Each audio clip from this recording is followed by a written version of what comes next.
اللہ کے ہاتھ میں سارے اسباب ہے. وہ جب پریشان کرنے پر آئے گا، وہ مصیبتیں دینے پر آئے، ہم میں سے کسی میں دم نہیں ہے کہ ان مصیبتوں کو اس کی توفیق کے بغیر برداشت کر لیں.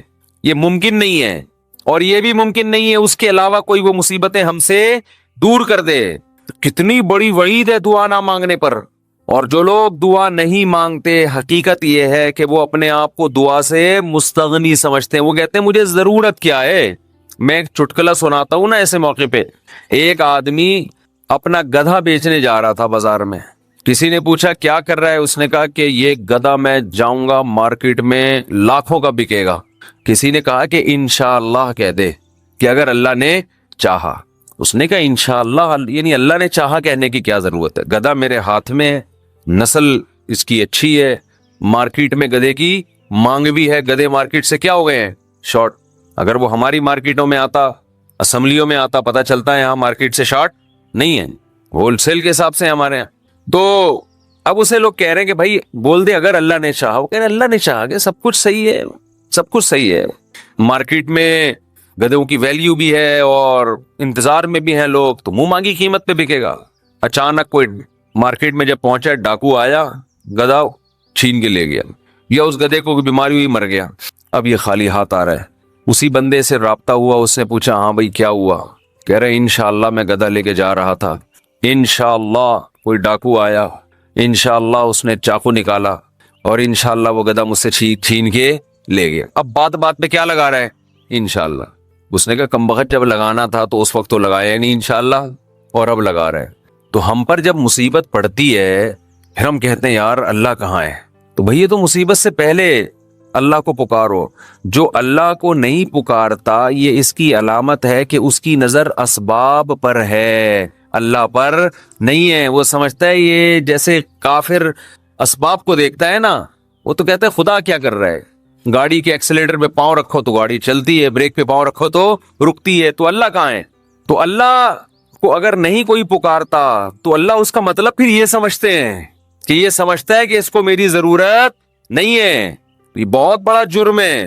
بات پہ اللہ سے دعا مانگا کرو. پیغمبروں کی کتنی دعائیں اللہ نے قرآن میں نقل کی ہیں. بات پہ دعائیں مانگتے تھے، بات پہ دعائیں یاد کریں. دعائیں، ایک کتاب آتی ہے مناجات مقبولہ، یہ نام نوٹ کر لیں. کیا نام ہے اس کا؟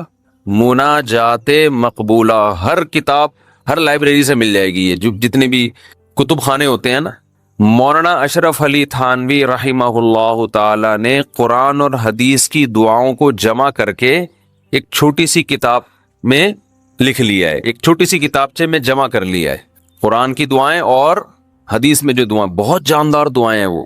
اچھا، دعا ایسی چیز ہے کہ جب جن الفاظ سے انسان مانگ رہا ہوتا ہے نا، وہ الفاظ بھی اس کے دل پہ اثر کر رہے ہوتے ہیں. تو انہوں نے بڑا شاندار کام یہ کیا کہ اب چونکہ دعائیں تو بہت زیادہ ہیں، ساری دعائیں قرآن اور حدیث کی آپ پڑھیں گے تو ایک ہی اتنی لمبی ہو جائے گی پھر. تو انہوں نے اس کو 7 حصوں میں ڈیوائیڈ کر دیا ہے. سمجھتے ہیں؟ ہفتے کے دن، اتوار کے دن، یہ یعنی 7 منزلیں بنا دی ہیں اس کی. اس کا ترجمہ بھی ملتا ہے، یعنی وہ دعائیں عربی میں اور نیچے اس کا ترجمہ. آپ بے شک عربی نہ پڑھیں، ترجمہ پڑھ لیں. وہ روزانہ کا معمول بنائیں. اس سے کیا ہوگا؟ آپ کو قرآن و سنت کی دعائیں یاد ہونا شروع ہو جائیں گی. وہ ایسی جاندار دعائیں، ایسی جاندار. ان دعاؤں میں آپ کو لطف آنا شروع ہو جائے گا، چسکا لگ جائے گا. کیسی دعائیں دیکھو، ایک پڑھ کے سناتا ہوں. اللہم قسم لنا من خشیتک ما تحول به بیننا وبین معصیتک. اے اللہ ہمیں اتنا اپنا خوف دے دے، ہمارے دل میں اپنا اتنا خوف ڈال دے کہ وہ خوف ہمارے اور تیری نافرمانی کے درمیان آڑ بن جائے. سمجھ میں آ رہی ہے بات؟ زیادہ خوف نہیں چاہیے. زیادہ خوف پیدا ہو گیا تو زندگی کا مزہ کرکرا ہو جائے گا. جب آپ کے دل میں کسی چیز کا خوف مسلط ہو جاتا ہے تو لذتوں سے محروم ہو جاتے ہو آپ. دیکھو بچوں کے دلوں میں امتحان کا خوف ہوتا ہے نا، نہ کھا رہے ہیں نہ پی رہے ہیں. کراچی میں تو ایسا کوئی سیٹ اپ نہیں ہے، کوئی خوف ووف نہیں ہوتا. پنجاب میں دیکھا ہے ہم نے، بچوں کے پیپر ہونے والے، ایگزام ہونے والا، ایک دماغ پہ مسلط کر لیتے ہیں. زیادہ مسلط کریں گے تو پھر پڑھائی بھی نہیں ہوتی، ان سے ہاتھ پاؤں کانپنے لگتے ہیں. کراچی میں اللہ کا فضل ہے، یہ ٹینشن. کراچی میں جتنی بھی حکومتیں رہی ہیں اب تک کی رپورٹ کے مطابق انہوں نے یہ بڑا فائدہ پورے سندھ میں الحمدللہ یہ سندھ گورنمنٹ جب جتنی بھی رہی ہے اب تک، چاہے کسی کی بھی ہو، تو یہ الحمدللہ انہوں نے فیسلٹی دی ہے کہ کراچی کی عوام کو پڑھائی لکھائی سے الحمدللہ بالکل فارغ کر دی ہے. لڑکوں میں پڑھنے کا رواج ہے ہی نہیں. کچھ دن پہلے میں آ رہا تھا سفر پہ، تو کراچی کا ایک لڑکا وہاں پڑھنے گیا ہوا تھا اسلام آباد، ایبٹ آباد میں اچھا کیڈٹ کالج، کیڈٹ کالج میں پڑھ رہا تھا. تو میں نے کہا کراچی میں، نارتھ کراچی میں کہیں رہتا تھا یا ناظم آباد میں، وہاں گیا ہوا. اس نے کہا بھائی ہمارے ابا اماں نے اچھا فیصلہ کیا، مجھے وہاں ایڈمیشن کرا دیا، میں پڑھ لیتا ہوں، چھٹیوں میں گھر آ جاتا ہوں. تو وہ بتا رہا تھا کہ یہ کراچی میں، وہ مجھے کہہ رہا تھا کہ ہم حیران ہوتے ہیں کراچی میں جان تو وہاں کوئی ہے ہی نہیں، پڑھائی لکھائی کی بات ہی نہیں ہے. کہہ رہے یہاں ہو تو ہر آدمی، میں نے دیکھا ہے پنجاب میں ہر بچہ پڑھائی کی بات کر رہا ہے، سب پڑھائی میں آگے نکلنے کی کوشش کر رہے ہیں، کچھ بزنس میں آگے جانے کی کوشش کر رہے ہیں. یہاں آؤ تو پڑھے ہوئے ہیں. کراچی میں الحمدللہ پڑھے ہوئے لڑکے پوری رات کرکٹ کھیل رہے ہیں، اور ہم نے بھی بیان کر کے اپریشیٹ کر دیا. وہ کہہ رہے ہیں اب تو ٹھپا لگی، اب تو اور کھیلو. ہم نے تو اس لیے خوشی کا اظہار کیا تھا کہ چلو روزہ تو رکھ رہے ہیں نا، یہ مطلب تھوڑی تھا کہ کچھ بھی نہیں کرو. تو یہاں الحمدللہ یہ سہولت ہے کہ یہاں آپ پڑھنے کے علاوہ دنیا کا ہر کام کر سکتے ہیں کراچی میں، اور پڑھے بغیر آپ کو ڈگریاں مل جاتی ہیں. وہ الگ بات ہے، اپنا بھی بیڑا غرق اور قوم کا بھی بیڑا غرق ہوتا ہے. نہ خود کچھ آتا ہے، نہ ترقی تھوڑی کر سکتا ہے آدمی فالتو ڈگریاں لے کے، وہ پکڑا جاتا ہے کہیں نہ کہیں. ایک ہمارے مشہور ڈاکٹر تھے جو بڑے اچھے ڈاکٹر تھے، کیا ہیں ڈاکٹر، جب ان کی جعلی ڈگریاں پکڑی گئیں، لوگوں نے کہا یار ڈگری کو چھوڑو، بندہ میں قابلیت ہے. تو وہ تھوڑے دنوں میں قابلیت کبھی ایسی کی تیسی ہو گئی. جو اندر سے ہوتا ہے نا تھوڑے دنوں میں آدمی وہ آ جاتا ہے، آپ چھپا نہیں سکتے زیادہ عرصہ. تو جعلی ڈگریاں جعلی ہی ہوتی ہیں، پکڑا جاتا ہے آدمی. تو میں یہ بتا رہا تھا کہ قرآن کیا کہتا ہے، حدیث کیا کہتی ہے، نبی نے دعا سکھائی کہ اے اللہ اتنا خوف، زیادہ خوف مسلط ہو گیا تو پڑھائی سے بھی گئے، نیند سے بھی گئے، کھانے سے بھی گئے. تو اللہ کا بھی اگر زیادہ خوف پیدا ہو گیا صحت بھی خراب ہوگی. بعض لوگوں کے دل میں جہنم کی آگ کا بہت خوف مسلط ہو جاتا ہے، وہ عبادت سے بھی جاتے ہیں، پھر وہ لائف کو جتنا انجوائے کرنا چاہیے جو شریعت نے اجازت دی اتنا بھی نہیں کر پاتے. تو اس لیے ہمارے نبی نے دعا سکھائی، اللہم اقسم لنا من خشیتک ما تحول به بیننا وبین معصیتک. یہ میں مناجات مقبولہ کی دعاؤں کا ایک تھوڑا سا تعارف پیش کر رہا ہوں آپ کے سامنے کہ کتنی پیاری دعائیں ہیں. اے اللہ ہمیں اتنا خوف اپنا دے دے جو ہمارے اور تیری نافرمانی کے درمیان آڑ. کیونکہ خوف کا مقصد ڈرنا برائے ڈرنا نہیں ہے، خوف کا مقصد ہے جہنم سے بچنا. اور وہ جب بچیں گے جب گناہ سے بچیں گے. تو کم سے کم اتنا خوف تو ہو کہ جب گناہ کی طرف دل مائل ہو تو تیرا خوف رکاوٹ بن جائے، گناہ سے روک لے ہم کو. وَمِن طَاعَتِكَ مَا تُبَلِّغُنَا بِهِ جَنَّتَكَ. اپنی اطاعت کا اتنا جذبہ دے دے جو ہمیں جنت تک پہنچا دے.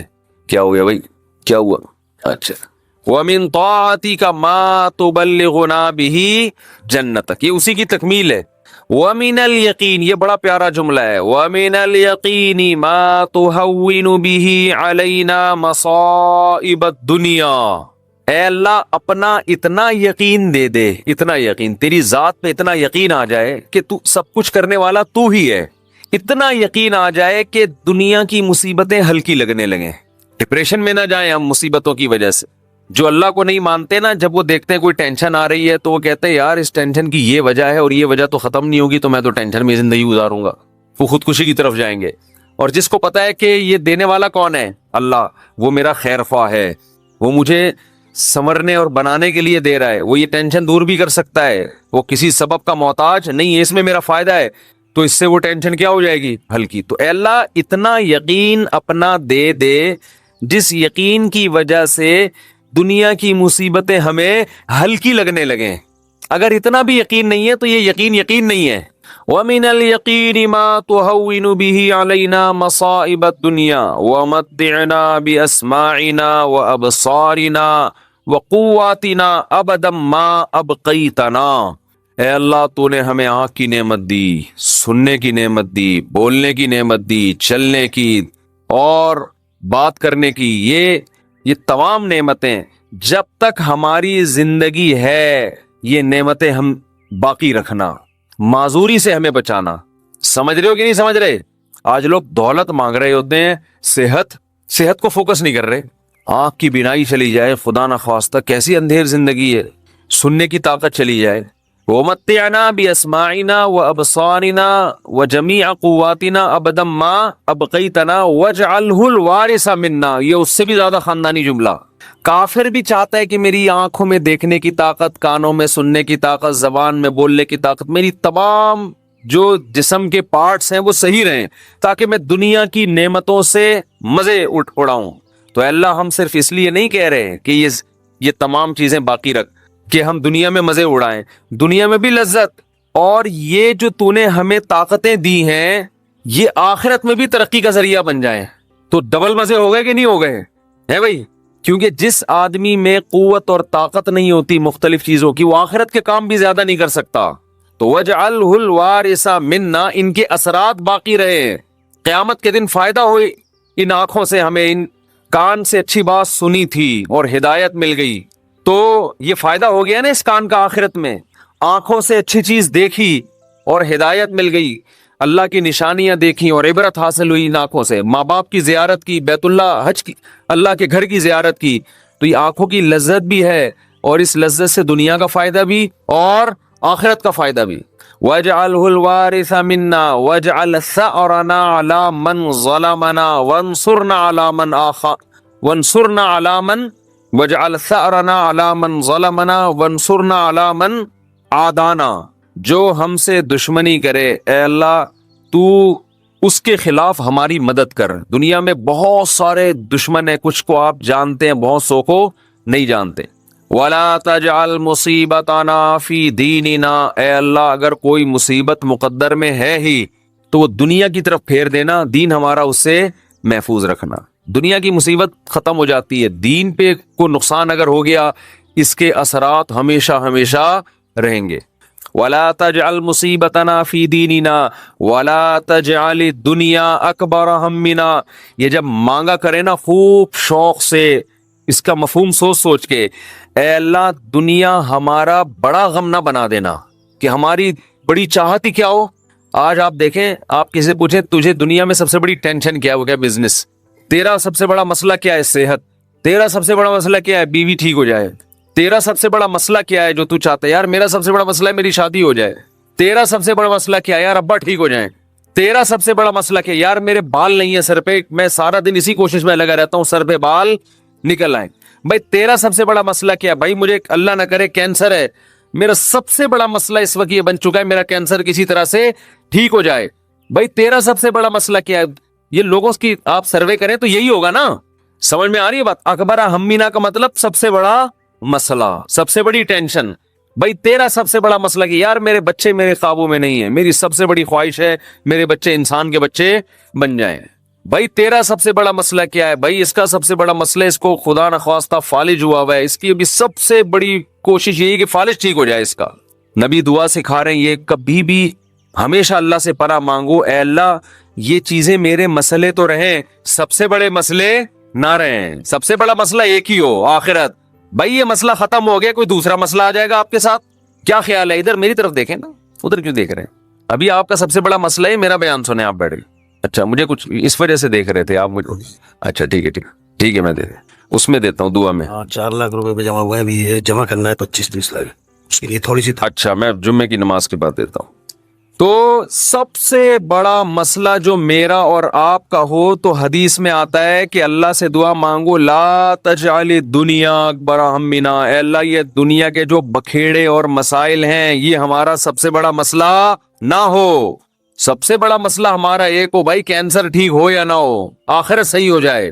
ہم نے ایسے علماء کو دیکھا ہے موت کے وقت شفا کی زیادہ فکر نہیں ہے ان کو کہ میں ٹھیک ہو جاؤں، فکر یہ ہے کہ بھلے مر جاؤں لیکن مغفرت ہو جائے آخرت میں.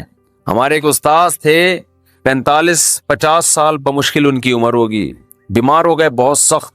تو میں جب بھی ان سے ملنے کے لیے جاتا ان کی عیادت کے لیے، عام طور پہ جب آپ بیمار کی عیادت کے لیے ملے تو بس وہ ایک ہی چیز کر رہا ہوگا، یار میں ٹھیک ہو جاؤں، بس میں ٹھیک ہو جاؤں، بس میں ٹھیک ہو جاؤں، فلاں ڈاکٹر. وہ اس کے علاوہ اس کی کوئی چاہت نہیں ہوتی. ہم جب ان سے ملنے کے لیے گئے تو بڑی شدید تکلیف میں، نلکیاں لگی ہوئی ہیں، ڈرپ چڑھ رہی ہے، بہت کمزور ہو گئے. ہم نے کہا کیسی طبیعت ہے؟ کہہ رہے طبیعت ٹھیک نہیں ہے، دعا کرو اللہ مجھے شفا دے دے. پھر تھوڑی دیر میں کہنے لگے بس دعا کرو اللہ مجھ سے آخرت میں حساب نہ لے. ہر تھوڑی دیر کے بعد بھائی اگر میری زندگی ختم ہو رہی ہے تو بس دعا کرو اللہ مجھ سے آخرت میں حساب نہ لے. دنیا دار آدمی کہتا ہے بس ختم ہو رہی ہے تو نہیں ختم نہیں ہو, بس یہ دعا کرو, یہ میں مرنا نہیں چاہتا بھائی میں کسی بھی قیمت پہ. وہ اللہ سے مانگ بھی رہے کہ شفا, ہم اللہ کے بندے ہیں, ہم نے اللہ کے سامنے یہ تھوڑی کہنا ہے کہ اللہ تیری مرضی ٹھیک کرتا ہے تو کر دے, نہیں تو نہیں, یہ نہیں, ہم نے تو دعا تو یہی مانگنی ہے اللہ ہم کمزور ہیں ٹھیک کر دے. بڑا مسئلہ اس سے بھی بڑا ہے, وہ کیا ہے؟ آخرت.